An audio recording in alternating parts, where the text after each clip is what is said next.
بسم الله الرحمن الرحيم نحمده ونصلي على رسوله الكريم أما بعد فأعوذ بالله من الشيطان الرجيم بسم الله الرحمن الرحيم ما كان محمد أبا أحد من رجالكم ولكن رسول الله وخاتم النبيين وكان الله بكل شيء عليما صدق الله مولانا العظيم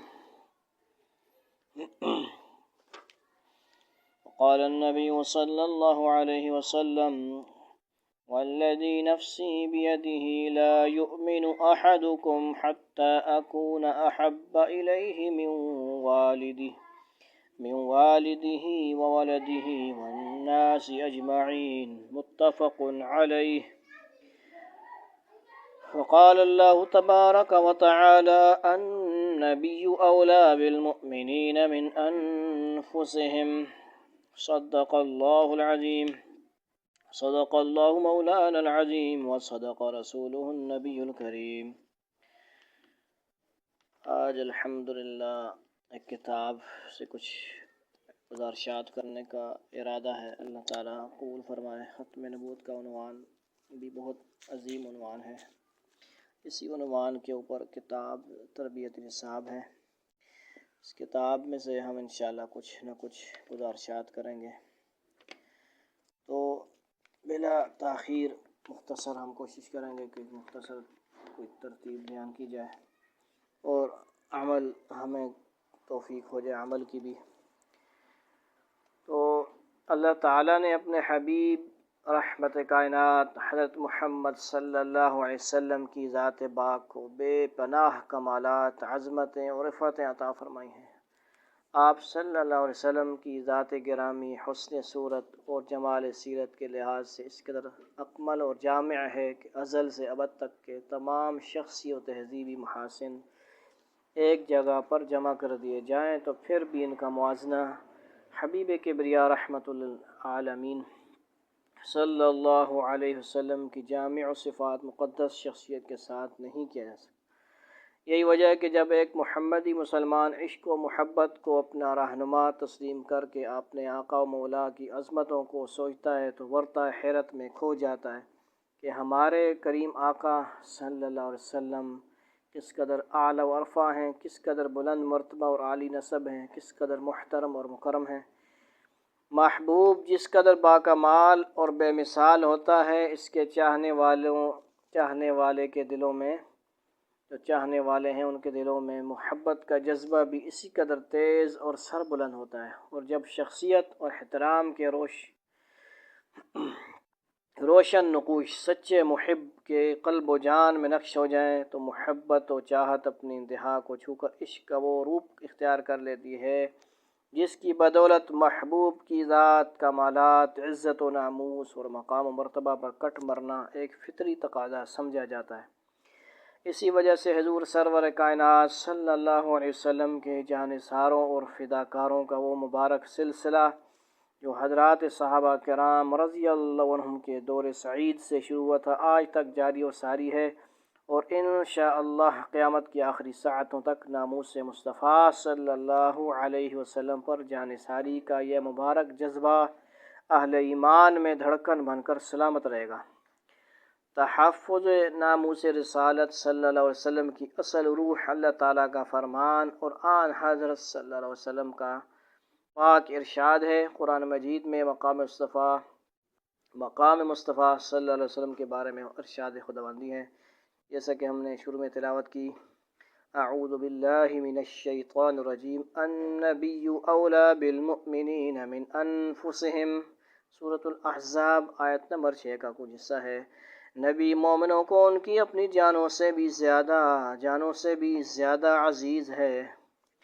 نبی کریم صلی اللہ علیہ وسلم کا ارشاد مبارک ہے والذی نفسی بیدہ لا یؤمن احدکم حتی اکون احب الیہ من والدہ وولدہ والناس اجمعین متفق علیہ. یعنی بخاری مسلم کی روایت ہے.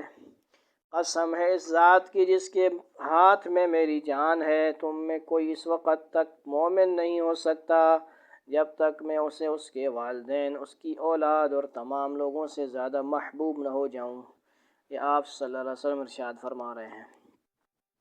یہی وجہ ہے حضرات صحابہ کرام رضی اللہ تعالیٰ عنہم کا مبارک طبقہ آن حضرت صلی اللہ علیہ وسلم سے ترجیحی بنیادوں پر محبت کرتا تھا۔ حضرات صحابہ کرام رضی اللہ تعالیٰ عنہم کی مبارک زندگی میں کوئی واقعہ بھی ایسا نہیں ملتا جس میں کسی صحابی رسول صلی اللہ علیہ وسلم نے اپنی ذات، والدین، اولاد، خاندان یا قوم و قبیلوں کو ذات رسول صلی اللہ علیہ وسلم پر ترجیح دی ہو۔ حضرات صحابہ کرام رضی اللہ عنہم میں جوش محبت اور ذوق عشق آج کے مسلمانوں کی طرح، ہماری طرح یعنی محض زبانی نہیں تھا۔ آج ہم لوگ ہیں جو صرف زبان سے حب رسول صلی اللہ علیہ وسلم اور عشق محمد صلی اللہ علیہ وسلم کا دعویٰ کرتے ہیں اور اسی دعویٰ کو حقوق رسول کی ادائیگی اور یقینی شفاعت کا خیال کرتے ہیں، حالانکہ حضرات صحابہ کرام رضی اللہ عنہم قولاً نہیں عملاً عشق رسالت کا اظہار فرماتے تھے اور ان کے عشق و محبت پر وقت کے کافر بھی گواہی دیتے تھے۔ محض زبان سے عشق و محبت کا دعویٰ محبت کی دلیل نہیں بن سکتا۔ جیسے کوئی بے نمازی خود کو نمازی کہتا پھرے تو اسے اس کے دعوے پر نمازی نہیں کہا جا سکتا۔ داعی اسلام صلی اللہ علیہ وسلم نے جب علم اسلام کو بلند کیا، یعنی اسلام کے جھنڈے کو بلند کیا، تو آپ صلی اللہ علیہ وسلم کی آواز پر لبیک کہتے ہوئے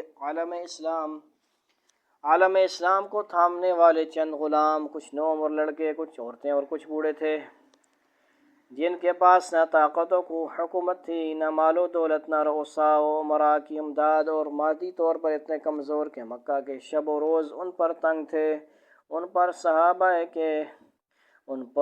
صحابہ پر مصائب کے پہاڑ توڑے جاتے تھے، کبھی تپتی ریت پر گھسیٹے جاتے تو کبھی لوہے کی زرہیں پہنا کر چلچلاتی دھوپ میں کھڑے کر دیے جاتے، کبھی چٹائی میں لپیٹ کر دھنی دی جاتی تو کبھی انگاروں پر لٹا جاتا۔